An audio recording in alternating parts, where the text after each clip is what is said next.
4월 27일 은혜 속에서 살아가는 삶.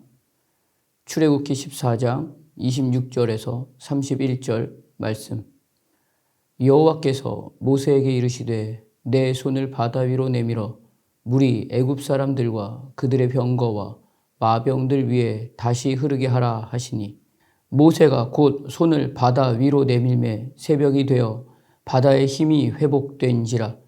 애굽 사람들이 물을 거슬러 도망하나 여호와께서 애굽 사람들을 바다 가운데 엎으시니 물이 다시 흘러 병거들과 기병들을 덮되 그들의 뒤를 따라 바다에 들어간 바로의 군대를 다 덮으니 하나도 남지 아니하였더라. 그러나 이스라엘 자손은 바다 가운데를 육지로 행하였고 물이 좌우의 벽이 되었더라.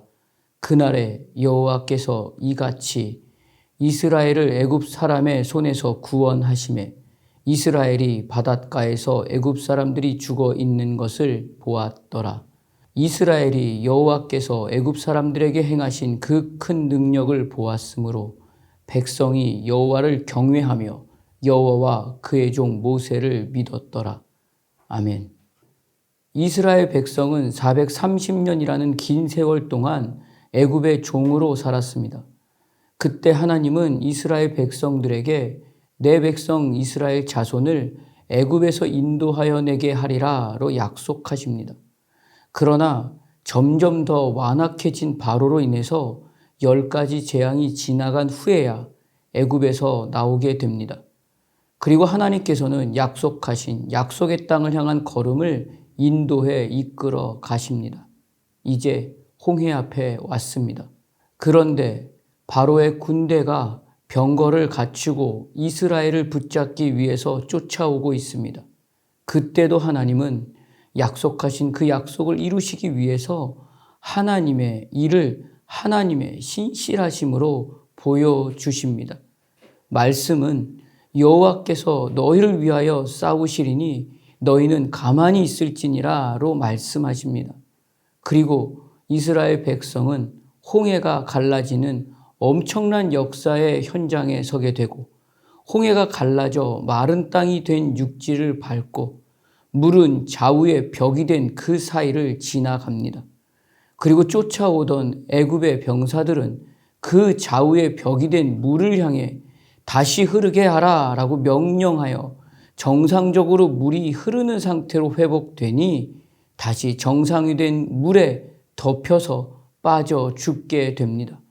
하나님은 창조하신 모든 창조 세계의 질서와 가치와 내용을 하나님의 지혜와 하나님의 뜻으로 담아서 하나님의 하나님 되심을 모든 창조 세계 가운데에서 드러내고 계십니다. 이스라엘 백성들이 홍해를 건너는 이 역사의 시간은 단순히 고통과 억압으로부터의 해방과 자유 정도의 수준이 아니라 혼돈과 무질서와 흑암과 어둠과 완악함 가운데서의 질서와 가치와 내용을 창조하신 하나님께서 이전에 나는 죽고 이제 나는 사는 구원의 은혜를 보게 하십니다. 하나님의 은혜로 살아간다는 것, 그것은 그렇기 때문에 첫째로 하나님이 베푸신 하나님의 그 큰 은혜를 놓치지 않아야 합니다. 홍해를 건널 힘도 없었습니다. 애굽이 쫓아와 붙잡으면 힘 한번 써보지 못하고 다시 종으로 끌려 들어갈 수밖에 없는 수준이 이스라엘의 수준입니다. 그러면서도 우리를 이끌어내어 이 광야에서 죽게 하느냐라고 말하며 말만 많은 이스라엘 백성입니다. 그런 수준밖에 안 되는 그날임에도 여호와께서 너희를 위하여 싸우시리니 너희는 가만히 있을지니라 라고 말씀하시며 그 크신 은혜를 이스라엘의 눈앞에서 구원의 은혜로 보여주십니다. 그래서 오늘의 시간은 하나님의 은혜로 말미암아 그 큰 능력을 보았으므로 여호와만을 경외하는 시간에 하루로 채워가는 삶이 하나님의 은혜로 살아가는 시간이어야 합니다.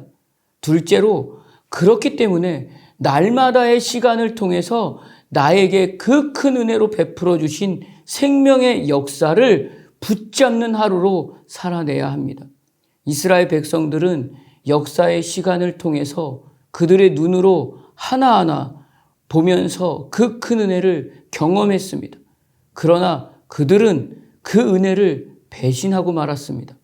하나님과의 관계를 가볍게 여겼기 때문입니다. 홍해를 건넜음에도, 구원의 은혜를 경험했음에도 내 생각, 내 만족, 내 감정대로 여전히 선택하며 그 믿음의 반응이 형편없는 시간으로 만들었습니다. 그 결과 약속의 땅에는 들어가 보지도 못하고 광야 가운데서 다 죽었습니다. 날마다의 시간을 통해 하나님의 하나님 되심을 알고 더 깊은 하나님과의 사랑을 위해 사는 하루가 되는 것은 오직 하나님의 더 깊은 사랑을 알고 그 하나님의 은혜에만 붙들려 사는 것입니다. 그리고 셋째로 그 은혜에 붙들려 사는 그 시간을 오늘 내 앞에 있는 그 한 사람에게 선포하는 시간이어야 합니다. 오늘 내가 살아내고 있는 이 시간은 분명 사망의 시간이 아닙니다. 생명의 역사가 기록되고 있는 시간입니다. 그래서 이 하루하루의 시간은 하나님의 은혜로 사는 기적의 하루입니다. 내가 잘나서도 아닙니다. 내 맘대로 살라고 허락된 시간이 아닙니다. 오늘의 시간이 그 어떤 상황이라 할지라도 하나님의 은혜를 확실하게 알아야 합니다. 그리고 그 은혜에 붙들려 사는 시간에 대해서 분명하게 그날의 말씀으로 분별할 수 있어야 합니다. 그래서 그 큰 사랑으로 은혜를 베풀어 구원의 역사를 허락하신 내 인생의 시간이 이제는 더 이상 사망의 시간이 아니라 생명의 시간이라는 것을 내 앞에 있는 그 한 사람에게까지 확실하게 증명해내야 합니다. 그러기 위해서는 은혜를 기억하고 은혜만을 붙잡으며 은혜를 선포하는 시간으로 하루를 사는 것입니다. 이 하루 하나님의 은혜로만 살아서 생명의 시간으로 살아내는 그 삶이 무엇인지 증인된 삶으로 보여줄 수 있는 시간이 되시기를 주님의 이름으로 축복합니다. 기도하겠습니다.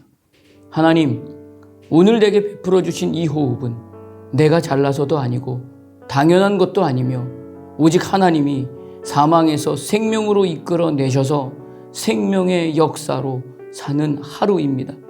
이 은혜의 시간을 붙잡고 세상의 힘에 흔들림 없이 하나님의 은혜에만 붙잡혀 하나님의 은혜를 선포하는 이날, 이 하루가 되게 하여 주시옵소서. 예수님 이름으로 기도드립니다. 아멘.